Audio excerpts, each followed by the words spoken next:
วัสดีครับเจอกับผมอีกแล้วครับเดี๋ยวคนเขาเข้าเมืองครับนี่หยุดมาตกปลากันแล้ววันนี้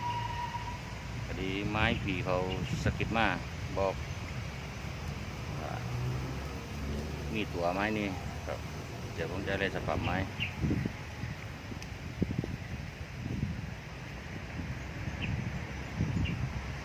ตอกคนนี้ก็ผมตอกชิงริ้วขั้นระยะ 4.5 ครับก็เยอะที่ใช้ก็เหมือนเดิมมาปิดผมประกอบเป็นไรไว้เรียบร้อยแล้วเดี๋ยวก็มาโน่หลุดกันเลยนะครับจะได้ตัวไม้มาตอกดึงลงไม้เล็กกันเลยนะครับ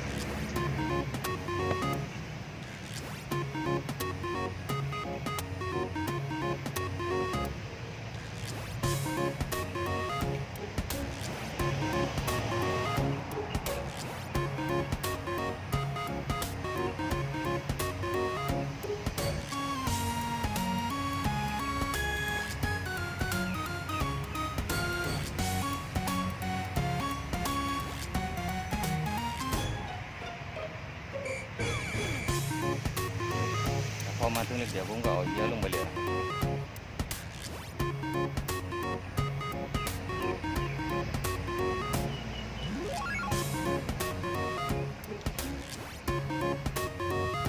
ไม่โดนนะครับไม้เลย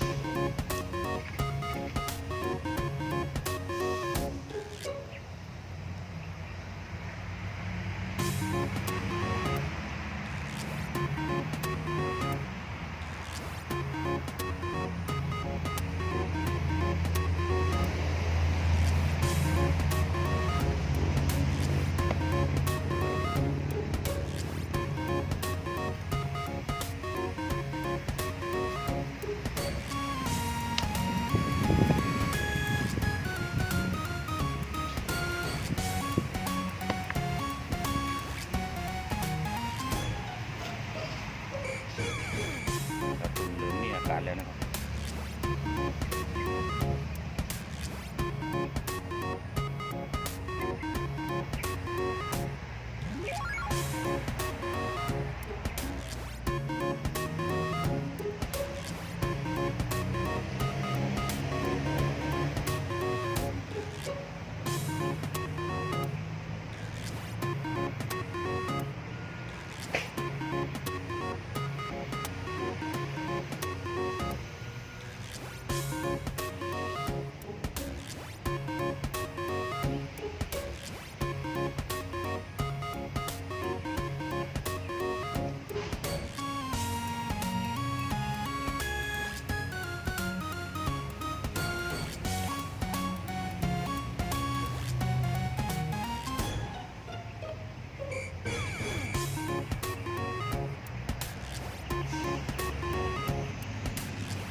ได้วันละไม่โดนกับดอกซีนี่ครับวัดวาวไป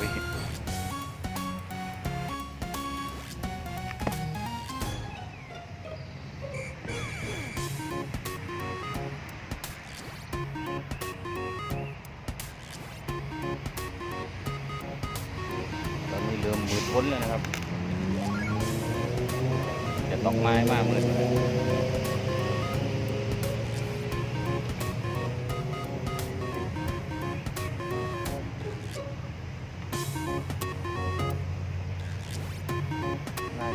ปลาหม้อมา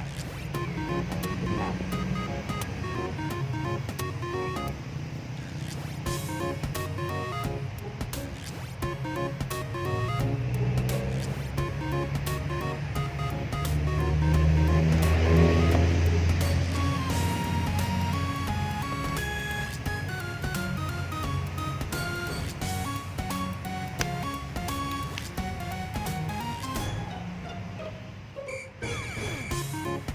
จากระยะ3 เมตรออกมาเล่นนะครับดูว่ามันจะเข้ามาเก๋ไหมจะมีต้น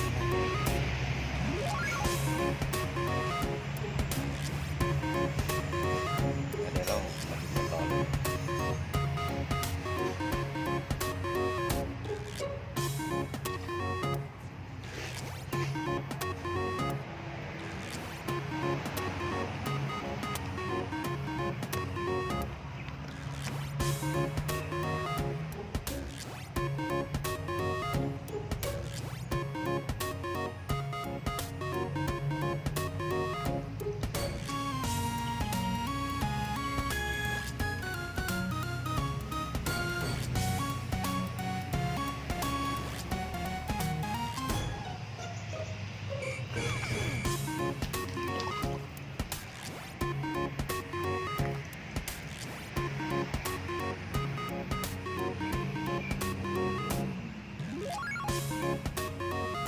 ปลาหม้อกับปลาหม้อ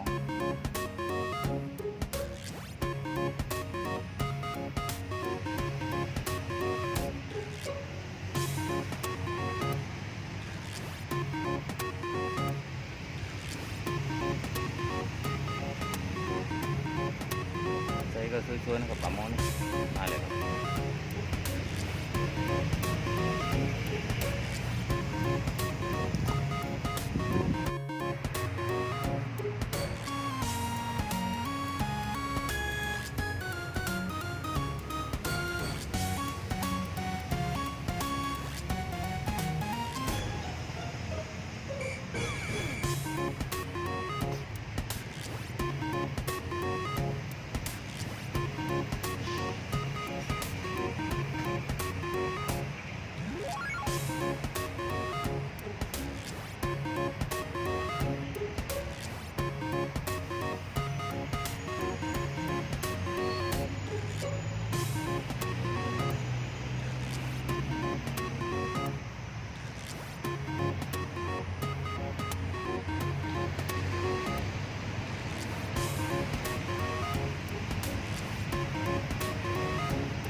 ปลาหม้อครับ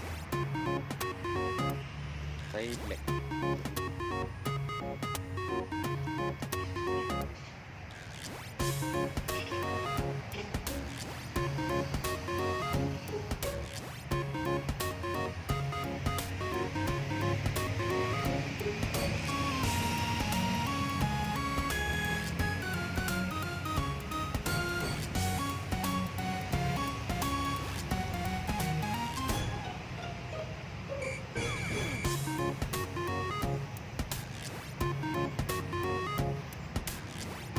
มาดูกันต่อเลยครับก็ปลามันข้าวกินอยู่เรื่อยๆนะครับส่วนมากจะเป็นปลาหม้อ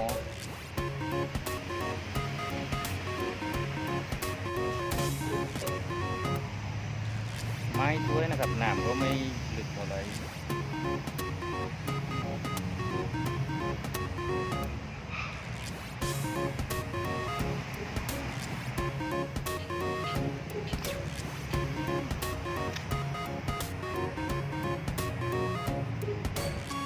ปลาหม้อเลยครับ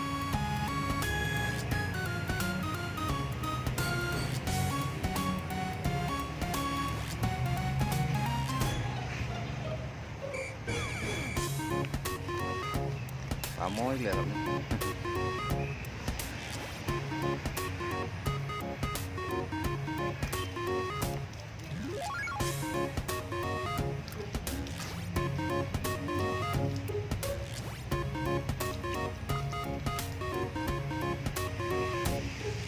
กับปลาหม้อเลยครับรุด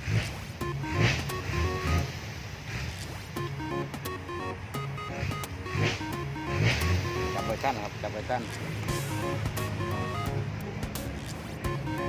เดี๋ยวพามากมันจับยาก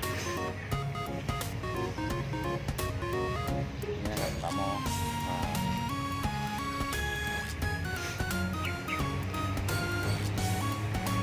มาดูกันต่อไปเรียกว่าจะได้สักกี่ตัวนะครับวันนี้ ตอนนี้ระยะที่ 5ยังเงียบครับก็ระยะ3 เมตรก็ยังมีข้ามาตอนก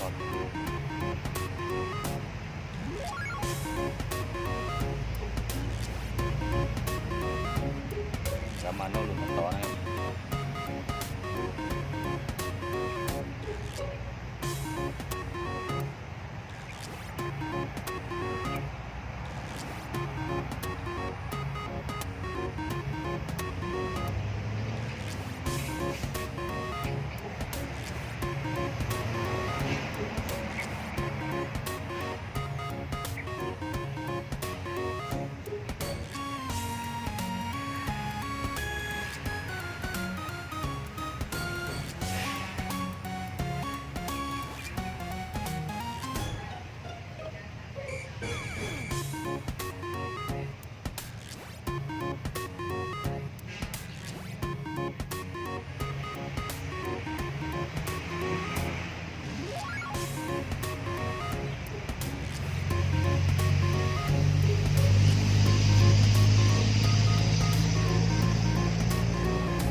ไม่เลยนะปลาหม้อ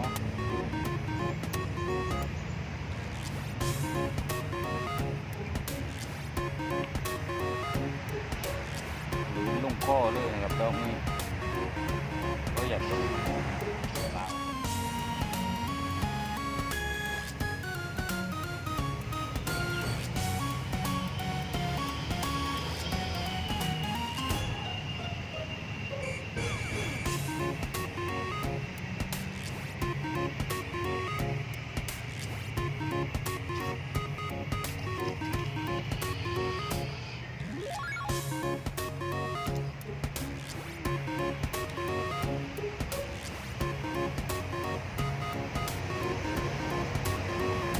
าหม้อเลยครับ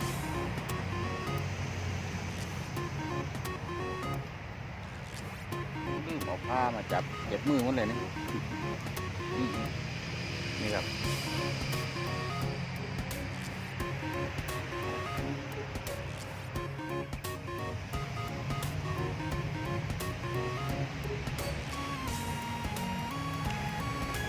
มาลุ้นกันต่อเลย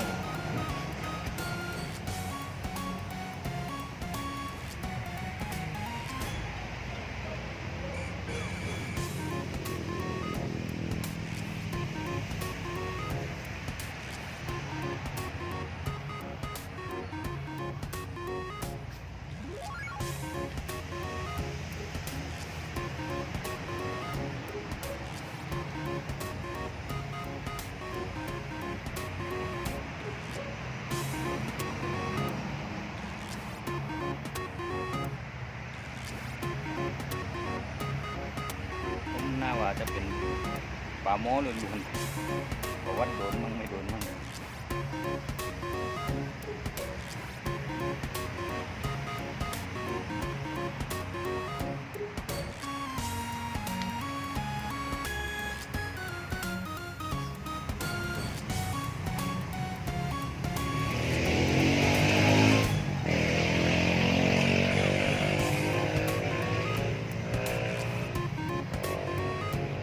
ง่ายเลยนะครับปลาหม้อ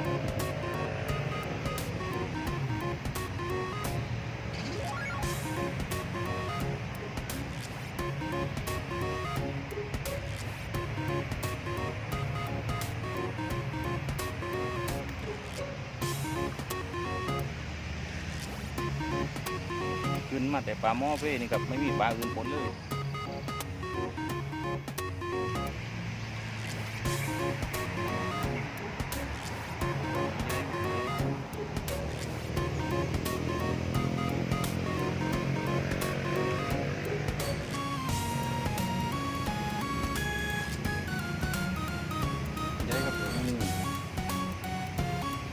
ว่ามือ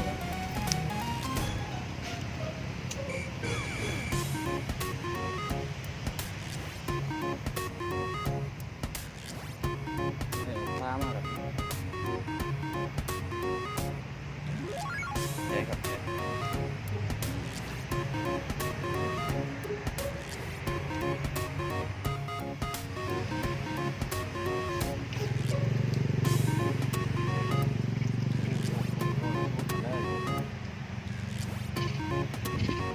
ตามมือมาเลยครับ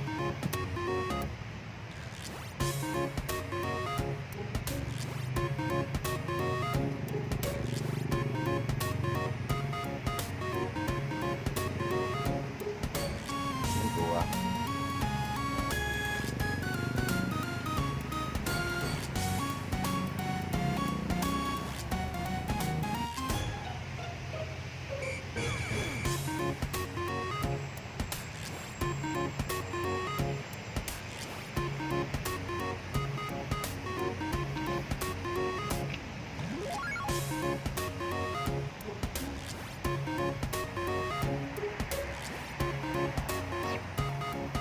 ว้าว2 คันเลย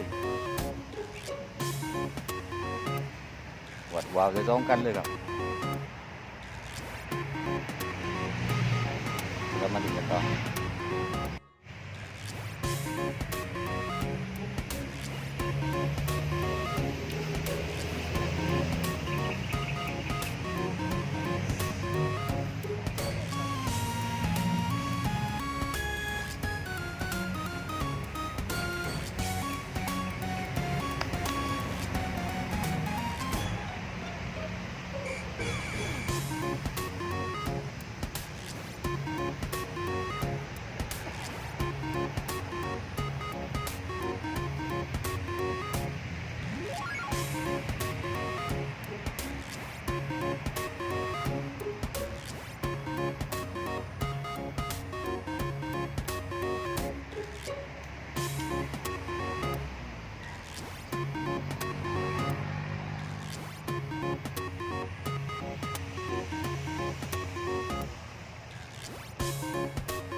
มาอีก1 ตัวนะครับ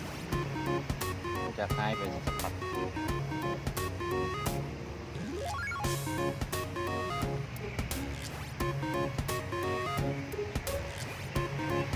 ลื่นเลยนะครับ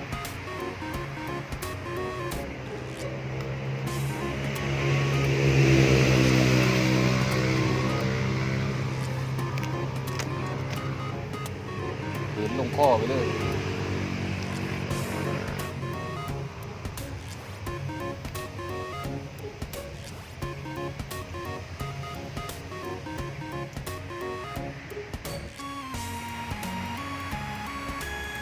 มาเลยครับปลานิ่นตัวเล็กผมไม่ได้เบิดดองท้ายตามเมื่อกี้กินใส่ตัวๆนะครับกับฟ้ามือตัวเล็กปลานิ่นเดี๋ยวมาล่องดูกันต่อนะครับ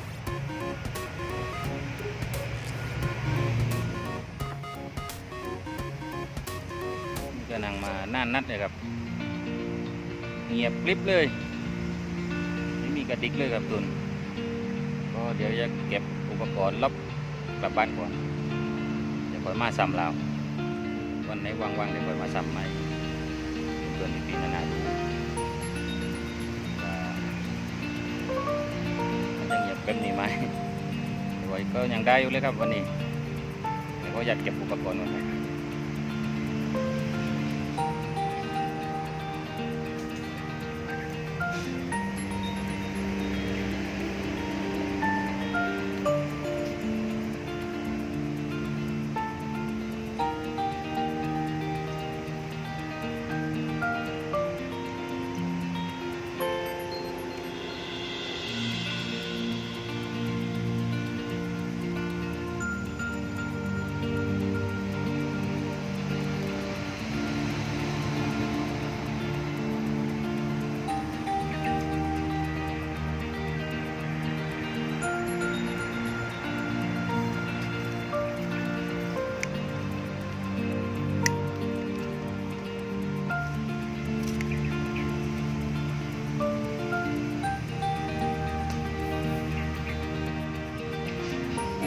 ก็บของเสร็จหมาแล้วเดี๋ยวกลับบ้านเลยกินเดี๋ยวก็ไปมาสัมมาอีกทีนึงเนี่ยดูผลงานที่ได้ปลาหม้อ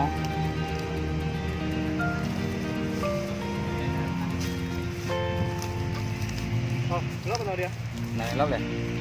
มีปลาหม้อปลานิ่นตัวเดียวที่เหลือปลาหม้อล้วนๆเลยครับ รอบหม้อรุ่นเนี้ย ใส่ถ้วยๆแล้วก็ปลาหม้อเดี๋ยววางวันไหนเดี๋ยวผมค่อยมาสับให้พี่นาดูเวลาอีกทีนึง